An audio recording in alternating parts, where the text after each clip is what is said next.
What's up guys, Gavin Wong here with another tutorial video.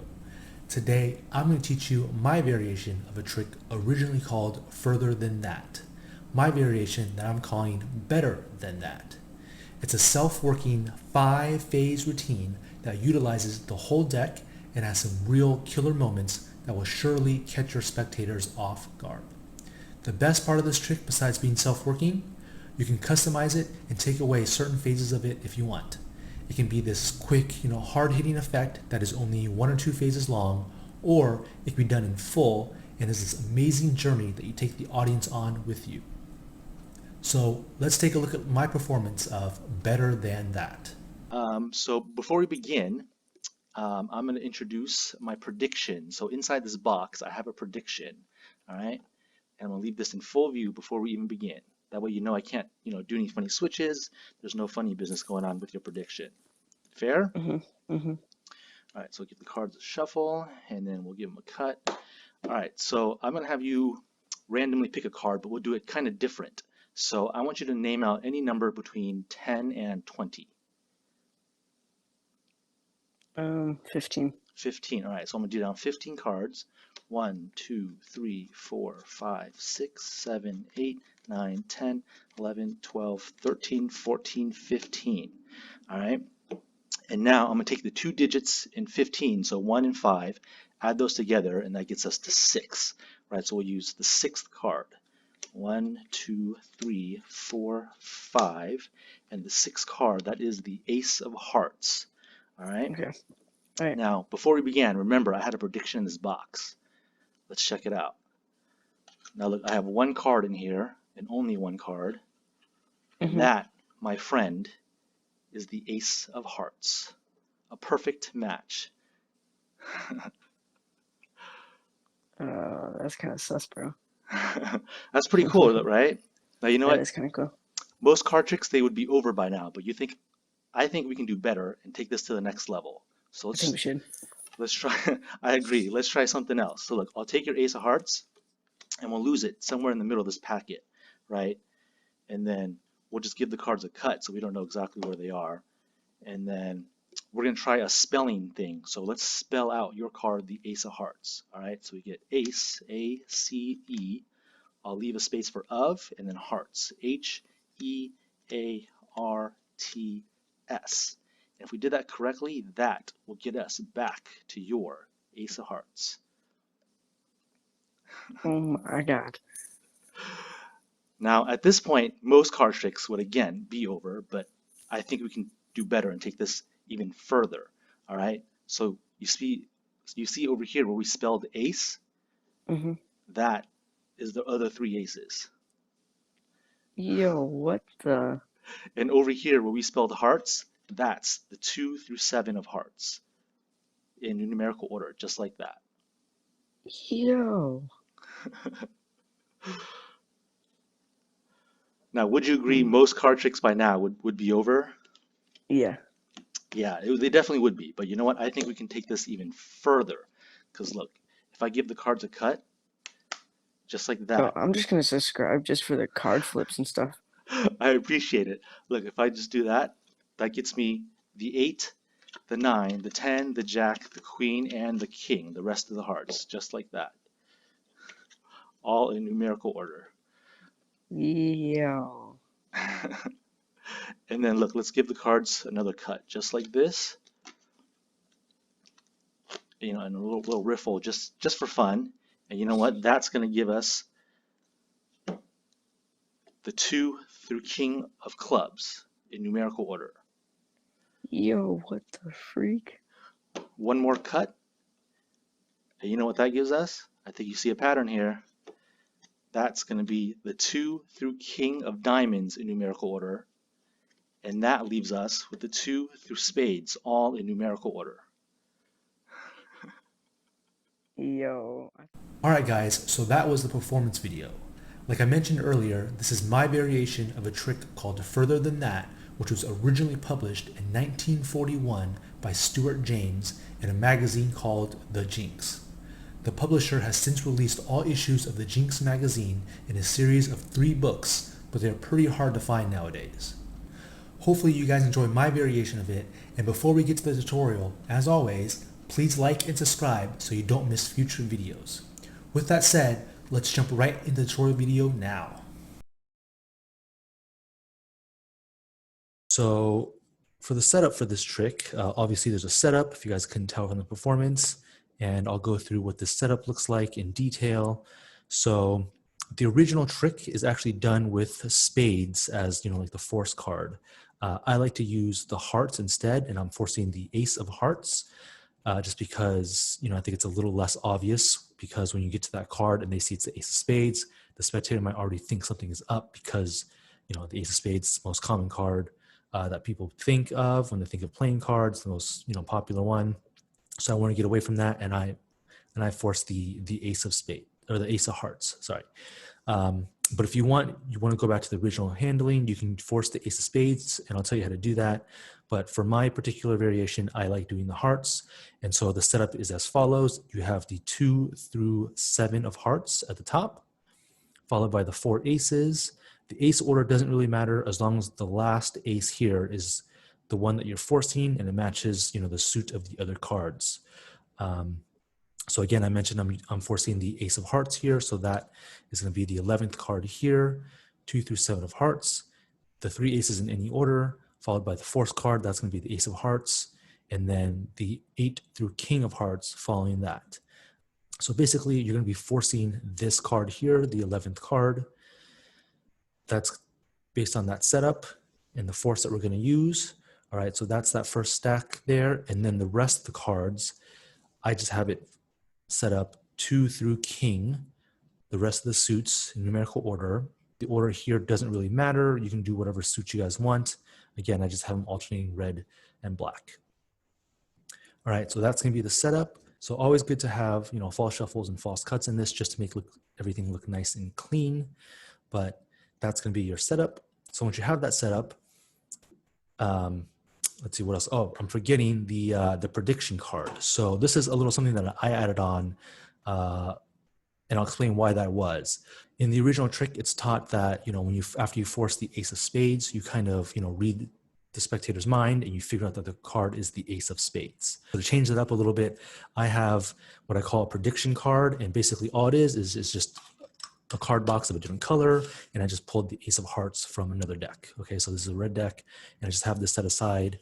If you guys don't want to do that, you guys don't have extra decks lying around, you're doing this, with a borrowed deck or whatever, you can always just write ace of hearts or whatever, ace of spades, whatever you're forcing on a piece of paper, crumble it up and say, hey, or hang on to this. So that works as well. If you don't have all those up with you, you can always go back to the, reading your spectator's mind to figure out the ace of spades. Or you can just not do that part and just skip that phase altogether. Completely up to you. And so when I begin this trick, I always act very casual. I'll just kind of begin just with some light shuffling, and I'll just, again, very casual here, and just ask the spectator, like, all right, so I want you to think of a number anywhere between, I don't know, let's say between 10 and 20. And so yeah, you're going to use the numbers 10 and 20 every single time, but you don't want to make it seem like it has to be 10 and 20. You want it to be very casual and just make it appear like, it's just something you came up with on the spot.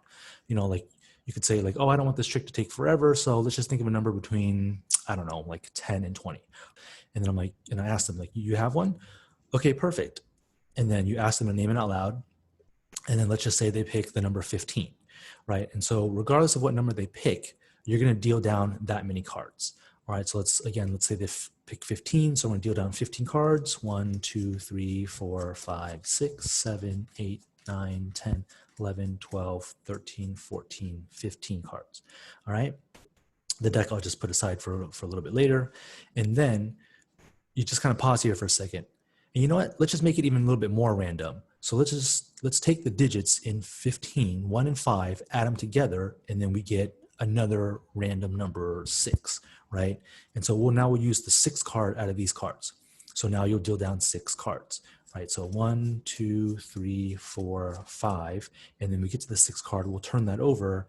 And like I mentioned earlier, that was originally the 11th card that we set up, the ace of hearts, our force card. All right, now let's take a step back and let's take a look at this force. Basically, this works with any number between 10 and 11 and 19. Right, so it works the same way regardless of the card that they pick. If they pick, 11, you would do the same thing. You deal down 11 cards. Then you'd say, let's add the two digits together, 1 and 1. You get 2. Then you use the second card. Right, so no matter what happens, you're always going to go back to the fourth card, the 11th card that we set up, the Ace of Hearts. All right, so whichever number they arrive at, doesn't matter. You'll get to their fourth card, the Ace of Hearts. So that is their fourth card. All right. And then now I'll take this packet of cards and I'll put this to the side. And then I'll say, now, remember that card that I predicted in the beginning? That's in this box. And it's been here before you picked a number, before you even began this trick. Well, wouldn't you believe it? You can see that there's only one card in there. You can show them that's empty box, just the one card. I predicted the Ace of Hearts. You can just leave it on the table. You can get rid of the box. And at that point, you're going to get some pretty crazy reactions. So you just kind of sit there for a second, let them kind of take that in. Like pretty crazy, right? And then at this point, I like to say, you know what? Most tricks end right there, but I think we can do better than that.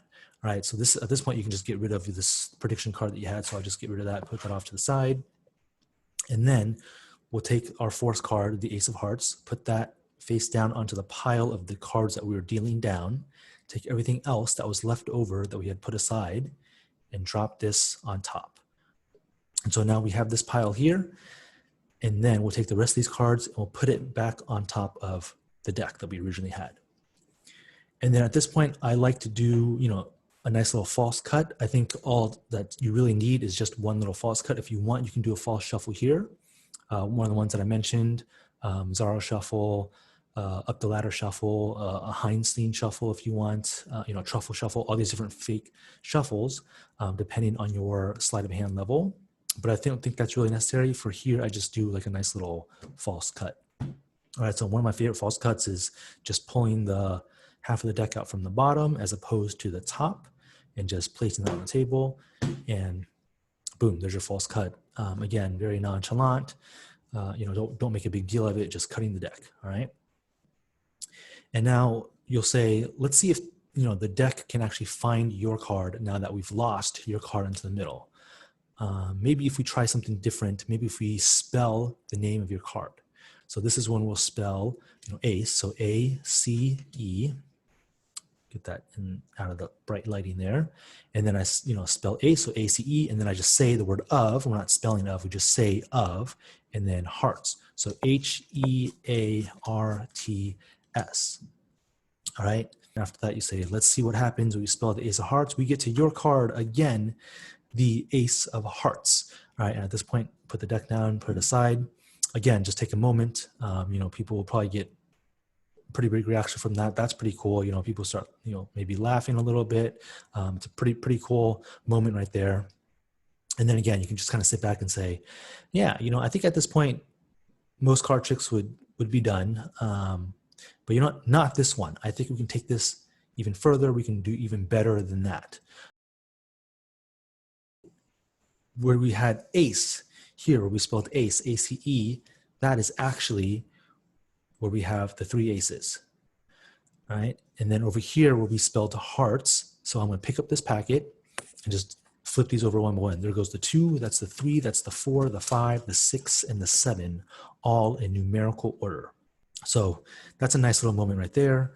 And they'll see that and it's like, whoa, that's pretty cool. Like, how did that happen, And then at this point, I might make a little bit more space for me at the table, depending on how much space I have in front of me.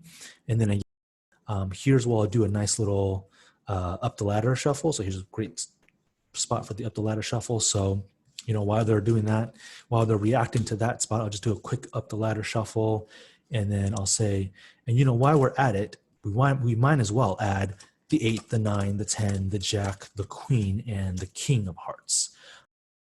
And then here, I just kind of like to recollect a little bit just because it's a little messy. It's kind of all over the place. So while they're having that reaction, I like to clean up a little bit. So maybe I'll just collect all these.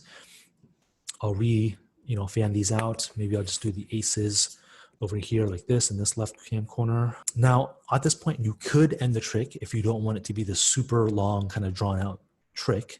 And then if you don't want to do the whole rest of the deck, that's fine. You don't have to have all this set up. If you wanted to, you could just end it there. That's perfectly fine. You don't have to move on to the next phase. So completely up to you guys. And then if you guys are going on with the rest of the routine, I would say by now, most card tricks would definitely be over. And then you can say, but not this one. I think we can do better than that. And so at this point, I'm gonna just do a false cut. My go-to here is the triple Charlie cut, which just looks like this. And I'll say, you know what, if I cut to a random place just like that, and then right after I cut, I'm gonna, run up the thumb up the back of the cards. It's gonna be about a third of the way up, and I'm gonna look for the king of clubs, right? And I'll just cut and I'll take all those cards up, and then I say, we've also cut to the 2 through king of clubs in numerical order. Again, you get some reactions, and then while that's happening, I'm going to do another false cut. So I'll do another false cut. I'll do like a KFC cut.